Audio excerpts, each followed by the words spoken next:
皆さんこんにちは、木村直樹です。今日はですね、今更感が、発売から結構半年ぐらい経ってるんですけど、ようやく T4 を買いました。はい。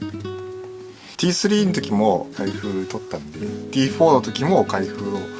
ろうかなと思います。多分長くなっちゃうんで、初期設定ですよね。もう iPhone とかって説明書入ってないじゃないですか。でもまだ日本のメーカーの製品って結構まだまだその説明書に結構いろんなことが書いてあるじゃないですか。説明書読むと実はショートカットのこと書いてあったりとかあるんで、説明書を見ながらちゃんとメニューと照らし合わせて初期設定をやる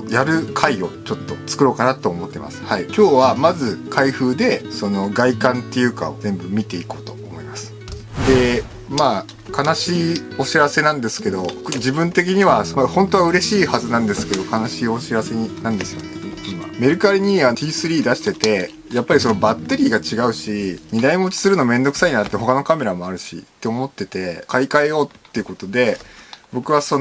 これを T3 はもうメルカリに出して T4 を買ったんですけど、買い替えだったんですけど、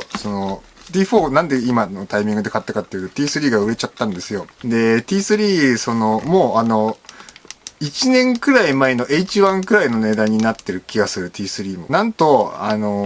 イメージセンサーの世代は一緒なんですよね、こっちの T4 と T3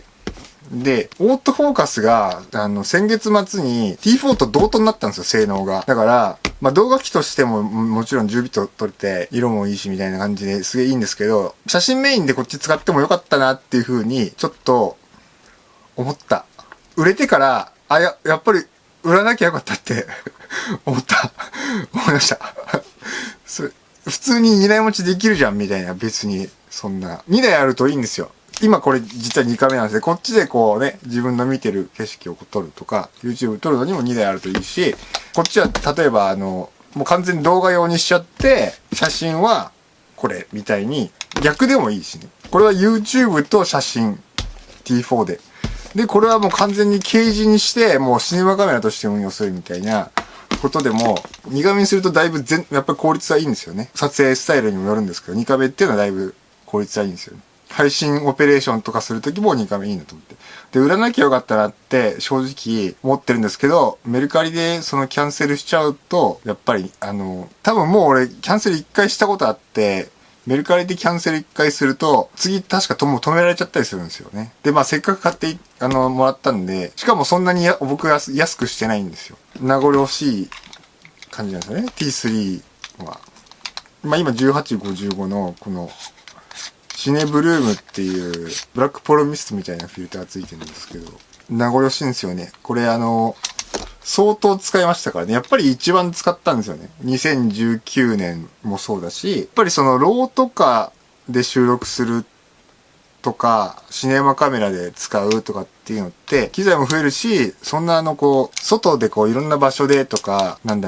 ドキュメンタリーっぽい撮影とか、そういうのに、やっぱりシネマカメラって重いし、大変なんですよね。ワンマンで結構撮影のスケジュールも過酷な時で、案件としてバジェットが小さい時は、結構こっち使ってるんですよ。仕事でですね。で、もちろん α7-3 とかが使ってる人自体は多いんだけど、特にSNS 用の動画とかはもう全部じゃないんですけど、たくさん、僕が撮影できる時はこれたくさん使ってました。ありがとうございました。傷がついちゃったけど、だいぶヘビーに使いましたね。というわけで長くなりましたけど T4 の方をね、開封していきたいと、思います。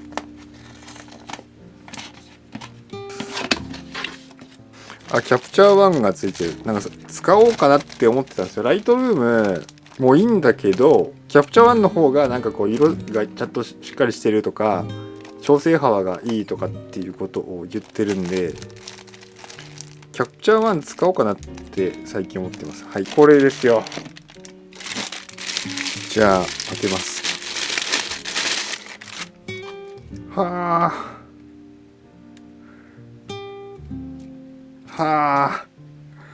これはでもうこのデザインってまずですね、T3 と比べてやっぱり5万ぐらい高いラインナップなんですよ、T4 っていうのは。だから T ラインの中で同価格帯じゃないんですよね。20万のラインなんですよ。T3 って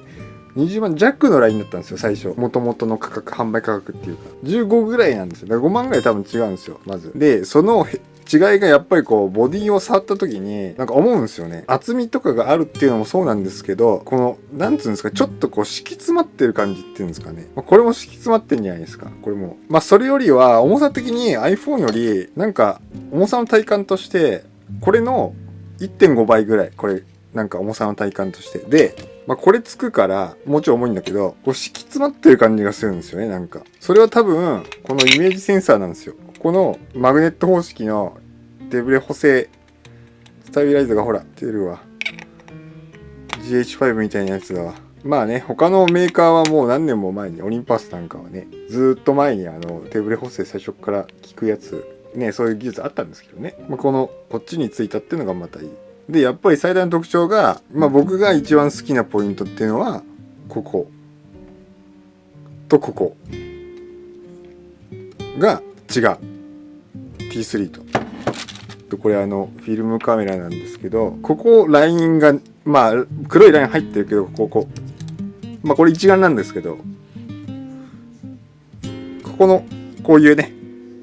ここの直線的な感じっていうのがここなんですよ。 T3 はここにね実はパーツがラインが入ってるんです。でマウントがここのパーツに組み込まれてて、それは多分上からのレンズを重い時の強度を増すためなんですけど、 T4 はマウントそもそも多分ごつくなったんですよ。この丸が。でここがここは丸なんですよ。でもここがラインがないんですよ。マウントはマウント、軍艦は軍艦みたいな。軍艦はもう1個のパーツなんですよこれ多分。っていうちょっと比較をするために、その T3 と T4 のカメラ変えます。はい。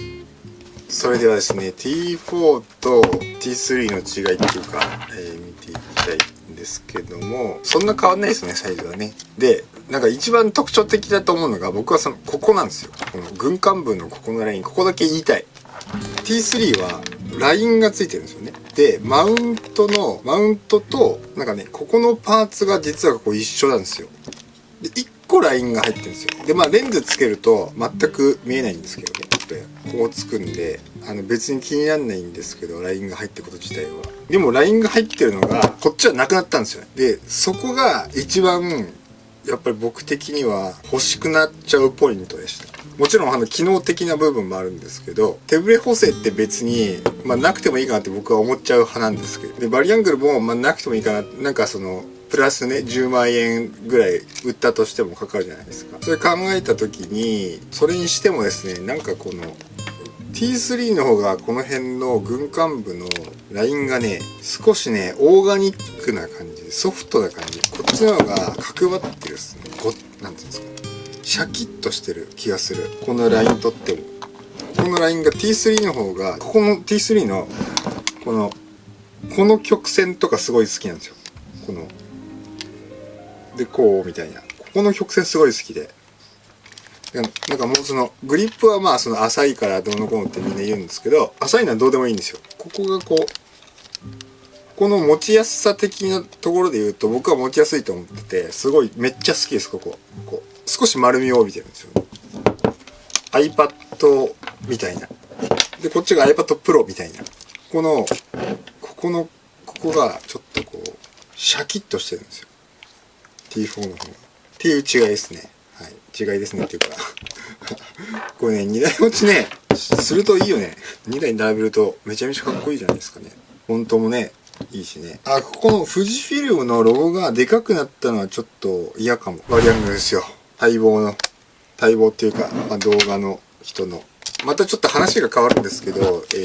チルトじゃないですか。で、チルト僕は好きなんですよ。チルト液晶。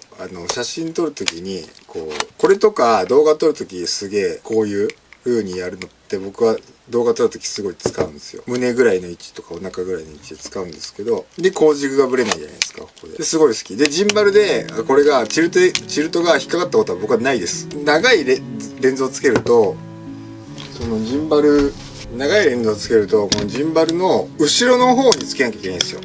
別に僕はこの辺につけるんで、これだとチルト液晶でも別に大丈夫で、長いレンズをつけるとその重量バランスを取るために、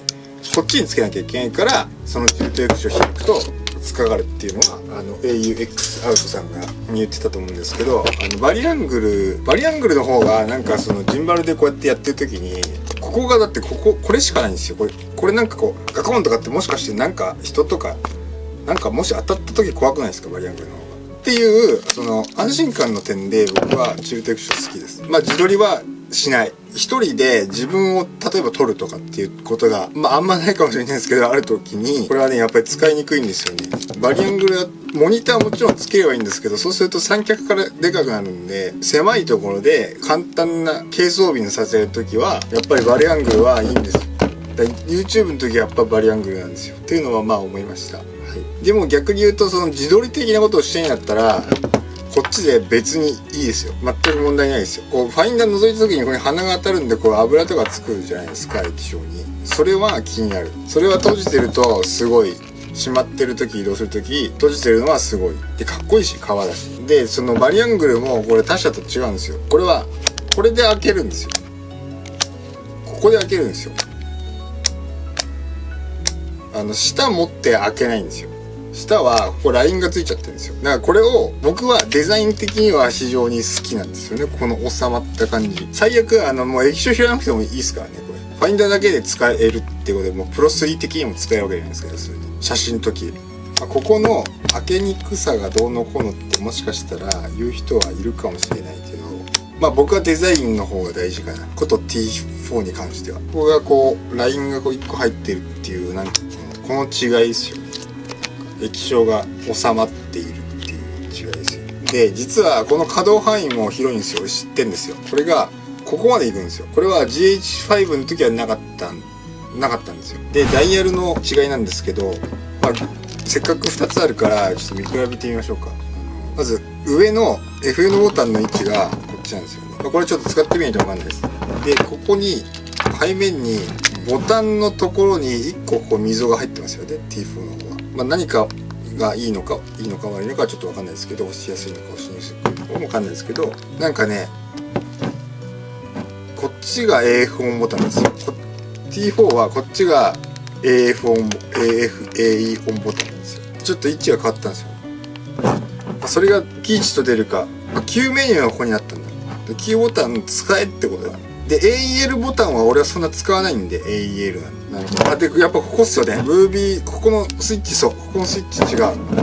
このムービーモードとこれ一発っていうのは全然違う。でこっちの軍艦部のダイヤルはそんな変わんない。そんな変わんないです。でこの回す時の